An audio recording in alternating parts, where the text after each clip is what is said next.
It's December 21st, 2024, and it's Saturday, and it's winter. It's the winter solstice, the shortest day of the year for the northern hemisphere. And after today we start the countdown to longer days,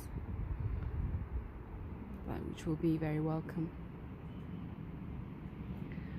And this is my balcony garden in London, UK,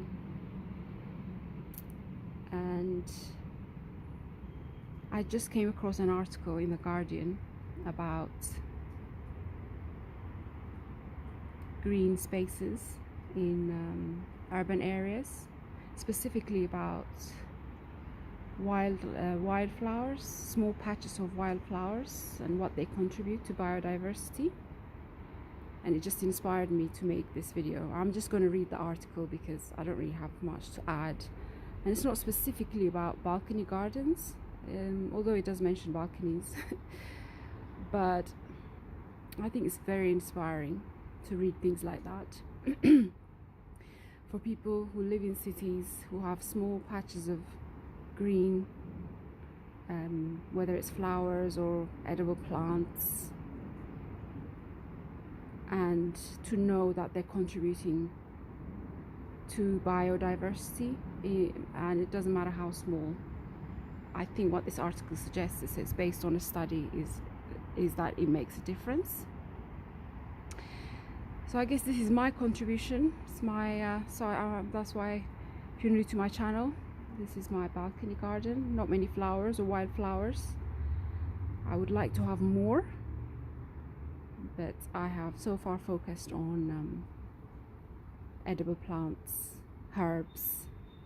I don't get much direct sunlight, so I'm surrounded by towers, so this is very much an urban area, and so my options are limited. So I grow plants that can tolerate, that can survive in this environment.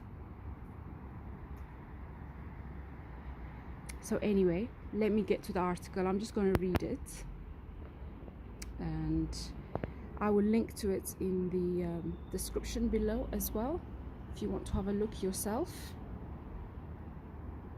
And this is the article, so I'll just read it. So it was written actually in November 20th, almost a month ago, but I only came across it yesterday or the day before. And the title is "Patches of Wildflowers in Cities Can Be Just as Good for Insects as Natural Meadows," according to researchers, and I'll go into the research they refer to. And it's written by Phoebe Weston in The Guardian. Small patches of wildflowers sown in cities can be a good substitute for a natural meadow, according to a study which showed butterflies, bees, and hoverflies like them just as much. Councils are increasingly making space for wildflower meadows in cities in a bid to tackle insect decline, but their role in helping pollinating insects was unclear. Researchers working in the Polish city of Warsaw wanted to find out if these efforts were producing good results. So this article is based on some research that was done in Poland. And what the researchers found was that there was no difference in the diversity of species that visited sown wildflower meadows in cities compared with natural ones, according to the study published in the Journal of Ecological Entomology, Journal of Ecological Entomology, and led by researchers from Warsaw University. The researchers said in inner city areas, flower meadows can compensate insects for the lack of large natural meadows that are usually found in the countryside. So that's great news. If you're growing wildflowers, and I think more and more people are getting into those, then it sounds like you're doing a great deal for biodiversity. I mean, this is just one study. I'm sure there are many others.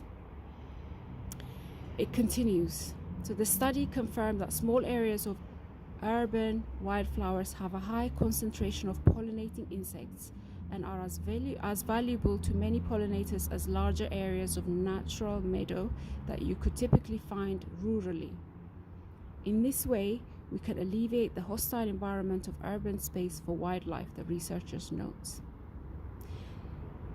So it's all about the pollinators and helping them, and ways we can do that, and especially to tackle the issue of declining insects in urban areas and declining diversity of insects. I've noticed, for example, and this is something I haven't seen before, I have lived in this area for nearly 20 years. Over the last 2 years, in November, in winter, I've started seeing mosquitoes in my balcony. I don't know what that means. I don't know if it's good or bad, but I have noticed it. My battery, or my phone, ran out of space, I think, so I got cut off. But anyway, I'll link to the article, read it in your own time, but I just wanted to share that article for today, and it's a good way to close out the year. Some good news for a change. But anyway, I hope you enjoy the coming festive season, if you celebrate, or even if you don't. Hope you enjoy the rest and the break, and continue in your gardening efforts, no matter how small, because you are contributing to biodiversity efforts. Thank you for watching, and happy winter solstice.